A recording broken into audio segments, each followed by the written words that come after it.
Salvación Trinitaria, por Charles Spurgeon, 1834-1892. Y Jesús, después que fue bautizado, subió luego del agua, y he aquí los cielos le fueron abiertos, y vio al Espíritu de Dios que descendía como paloma y venía sobre él. Y hubo una voz de los cielos que decía: Este es mi Hijo amado, en quien tengo complacencia. Mateo 3, versículos 16 y 17. Consideremos la primera lección de este pasaje que se relaciona con la obra conjunta de la Trinidad en cuanto a nuestra salvación. Algunos aceptan que Jesucristo es nuestro Salvador, pero excluyen a Dios el Padre y a Dios el Espíritu Santo de esta gracia, lo cual es una idea errónea. Es cierto que somos salvos por la sangre preciosa de Cristo, pero también es cierto que Dios el Padre y Dios el Espíritu Santo tienen su parte en la gran obra de nuestra salvación, a fin de que no caigamos en este error en el que han caído algunos. Le agradó a Dios darnos al comienzo mismo del ministerio público de Cristo una clara indicación de que no vino solo Él y que no realizó la obra de nuestra redención aparte de las otras personas de la siempre Santísima Trinidad que adoramos. Tratemos de imaginar la escena, esa escena que describe nuestro pasaje. Está Jesucristo, quien acaba de ser bautizado por Juan en el Jordán, y Juan testifica que Él es el Hijo de Dios por la señal del cielo que le sería dada para indicar que aquel a quien bautizaba era el Cordero de Dios que quita el pecado del mundo. Juan 1, versículos 29 y 33.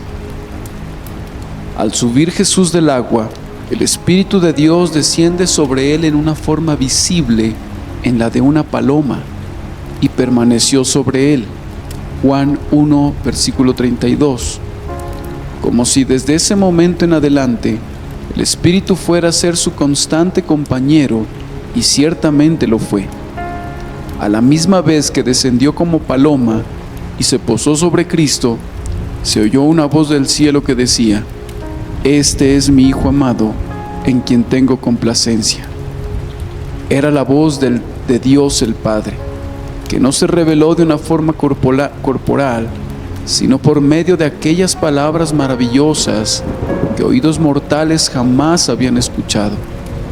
El Padre se reveló a sí mismo, no a la vista como lo hizo el Espíritu Santo, sino al oído, y las palabras que dijo indicaban claramente que se trataba de Dios, el Padre, testificando de su Hijo amado. Por lo tanto, la iniciación del ministerio público de Cristo en este mundo fue la oportunidad elegida para la manifestación pública de la unión íntima entre Dios el Padre, Dios el Hijo y Dios el Espíritu Santo. Pecador, de este día en adelante, si no lo has hecho ya, piensa con humildad, reverencia y amor en las tres personas de la Santísima Trinidad como tres personas unidas en la obra de la salvación. Da gracias que el Hijo de Dios se convirtiera en hombre a fin de poder eximirnos de la destrucción. Dejó su gloria en el cielo y tomó la forma de hombre para sufrir en nuestro lugar como el Cordero de la Pascua de Dios, y para que pudiéramos refugiarnos bajo su sangre derramada en la cruz y escapar así de la espada de venganza. ¿Sabes que cuando Cristo se bautizó, dio, por así decir, una representación de su gran obra de redención? Le dijo a Juan: Así conviene que cumplamos toda justicia. Mateo 3, versículo 15.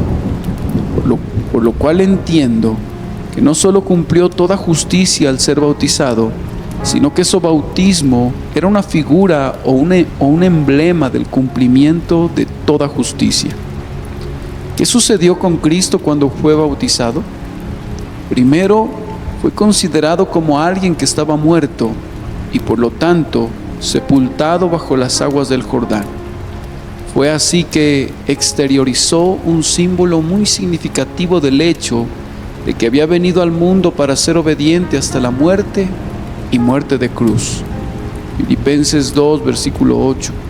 Y que a su debido tiempo, de hecho, moriría y sería sepultado, tal como estaba siendo sumergido bajo el agua en un entierro metafórico.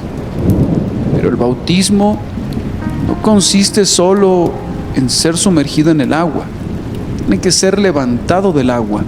De otra manera, sería ahogado, no bautizado.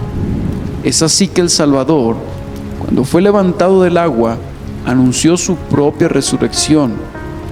Por medio de su bautismo, manifestó figuradamente: moriré por los pecados y resucitaré por los pecadores, y volveré al cielo para rogar por los pecadores.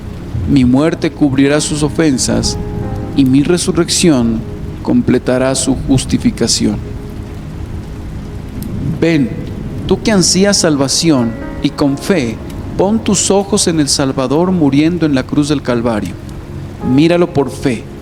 Al ser sepultado en la tumba de José, resucitar al tercer día, y después de 40 días, ascender al cielo llevando cautiva la cautividad. Su muerte, su sepultura, su resurrección y su ascensión constituyen el cumplimiento de toda justicia, y es por estos que debes ser salvo. No es el bautismo lo que te puede salvar, es el hecho de que Cristo fue bautizado por ti con el bautismo de la sangre, cuando entregó su alma a la muerte para que tú vivieras para siempre. No es tu sufrimiento, sino el sufrimiento de Él lo que cuenta para tu salvación. No es lo que tú seas ni tú hagas, el secreto de la bendición, sino que lo que Él es e hizo es de lo que tienes que depender para todo. Confía en Jesucristo y en Él encontrarás salvación. Ahora, quiero que con humildad y agradecimiento fijes tus ojos en Dios el Espíritu Santo. Recuerda cómo Jesucristo se adjudicó las palabras que leyó en la sinagoga de Nazaret. El Espíritu del Señor está sobre mí, cuanto me ha ungido para dar buenas nuevas a los pobres. Me ha enviado a sanar a los quebrantados de corazón, a pregonar libertad a los cautivos y vista a los ciegos, a poner en libertad a los oprimidos, a predicar el año agradable del Señor. Lucas 4, versículos 18 y 19. Fue el Espíritu de Dios quien le dio éxito al ministerio de Jesucristo. Y si tú, querido amigo, quieres ser salvo, lo serás solo por medio del Espíritu Santo, quien puede cambiar tu corazón de piedra y darte un corazón de carne. Te ruego que pienses con reverencia santa en ese ser poderoso y misterioso que obra en el corazón humano y lo moldea de acuerdo con la voluntad de Dios. Por naturaleza, estás espiritualmente muerto y solo el Espíritu de Dios te puede dar vida espiritual. Por naturaleza, estás espiritualmente ciego y solo el Espíritu de Dios puede darte vista espiritual. La obra misma de Cristo en la cruz no está a tu disposición hasta que el Espíritu Santo toma las cosas de Cristo y te las revela. Tienes que fijar tus ojos en Cristo y Él te salvará. Tienes que confiar en Cristo, de otro modo, su sangre preciosa no te será adjudicada. Pero nunca fijarás tus ojos en Él ni confiarás en Él, a menos que el Padre, quien lo envió, te impulse a hacerlo por medio de su Espíritu, obrando eficazmente en ti. Cuando pensemos y hablemos del Espíritu Santo, hagámoslo siempre sintiendo que debemos quitarnos el calzado de los pies, porque el lugar que pisamos es especialmente santo. Recuerda con cuánta solemnidad nos advierte Cristo sobre las consecuencias de hablar contra el Espíritu Santo. A cualquiera que dijere alguna palabra contra el Hijo del Hombre, le será perdonado. Pero al que hable contra el Espíritu Santo, no le será perdonado, ni en este siglo, ni en el venidero. Mateo 12, versículo 32. Siempre que mencionemos el nombre del Espíritu Santo, hagámoslo con santo sobrecogimiento y reverencia, recordando que es el Espíritu el que da vida, es el Espíritu el que instruye, es el Espíritu el que santifica, es el Espíritu el que preserva, es el Espíritu el que nos hace aptos para ser partícipes de la herencia de los santos en luz. Entonces, al siempre Santísimo Espíritu de Dios, al igual que al Hijo amado de Dios, sea la gloria y el honor, la alabanza y poder por siempre jamás. Con la misma reverencia y con el mismo sobrecogimiento, pensemos también en Dios el Padre. ¿Qué dice aquí el Padre acerca de Cristo? Primero, lo llama su Hijo. Ha habido mucha discusión sobre cómo puede Cristo ser igual que el Padre e igualmente eterno y aún así ser su Hijo. Este es un gran misterio que tú y yo, querido amigo, haremos bien en no cuestionar. Por lo general, nos referimos a Cristo como el Hijo del Padre, por lo que es llamado generación eterna. Confieso que hay aquí un misterio que soy incapaz de comprender y explicar, pero como el Padre lo llama a su Hijo, sin vacilar, creo que Él es a quien las Escrituras constantemente llaman el Hijo de Dios. En nuestro pasaje encontramos que el Padre no solo llama a Cristo su Hijo, sino que dice: este es mi Hijo amado. Qué amor maravilloso debe haber en el corazón de cada una de las personas divinas de la Santísima Trinidad hacia cada una de las demás. Qué felices deben considerarse unos a los otros con benignidad y complacencia divina. Nunca puede haber divergencias en sus intereses, porque son uno en su corazón, uno en su propósito, uno en todo sentido, como bien dijo Jesús: mi Padre y yo, uno somos.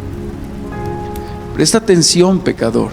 El punto al cual quiero dirigir de manera especial tus pensamientos es este: que Dios no solo llama a Cristo, a su Hijo amado, sino que dice que tiene en Él complacencia.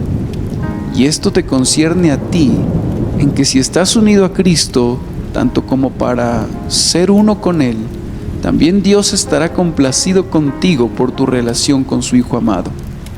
Pero, ¿puede alguna vez ser el pecador agradable a Dios? No en sí mismo aparte de Cristo, pero todos los que están en Cristo son aceptos en el amado. Efesios 1, versículo 6. Su Padre está tan contento con Él que todos los que Él representa son agradables a Dios en razón de Él. Pero, ¿cómo puedo estar en Cristo? Puede ser tu pregunta. Mi querido amigo, si eres uno de los escogidos del Señor, ya estás en Cristo, en el propósito eterno de Dios. Pero la forma como efectivamente llegas a estar en Cristo es por fe verdadera en Él. Confiar en Jesús es estar en Jesús. Confiar en el sacrificio expiatorio de Cristo es ser uno con Él. La fe es el lazo que une al Cristo en quien creemos y a los que en Él creen.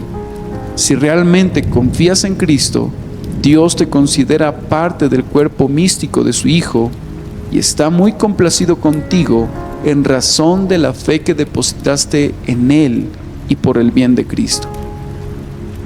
Por lo tanto, tienes al Hijo sufriendo por ti, al Espíritu adjudicándote el mérito de su sacrificio expiatorio y al Padre muy complacido contigo porque confías en su Hijo amado. O, para decirlo de otra manera, el Padre da el gran banquete del Evangelio. El banquete es el Hijo, y el Espíritu no solo trae las invitaciones, sino que reúne a los invitados alrededor de la mesa. O para usar otra metáfora, Dios el Padre es la fuente de gracia, Dios el Hijo es el cauce de la gracia, y Dios el Espíritu Santo es el vaso del cual bebemos el agua de ese cauce. Quisiera poder hacerte ver a Jesucristo de pie en la ribera del Jordán, al salir del agua después de haber sido bautizado por Juan, y al Espíritu de Dios descendiendo y posándose sobre él, y poderte hacer escuchar la voz del Padre diciendo: este es mi Hijo amado, en quien tengo complacencia. Si pudiera hacer esto, lo único que tendría que agregar es el mensaje de Juan: he aquí el Cordero de Dios, que quita el pecado del mundo. Hay vida eterna para todo aquel que de verdad por fe fija sus ojos en Él.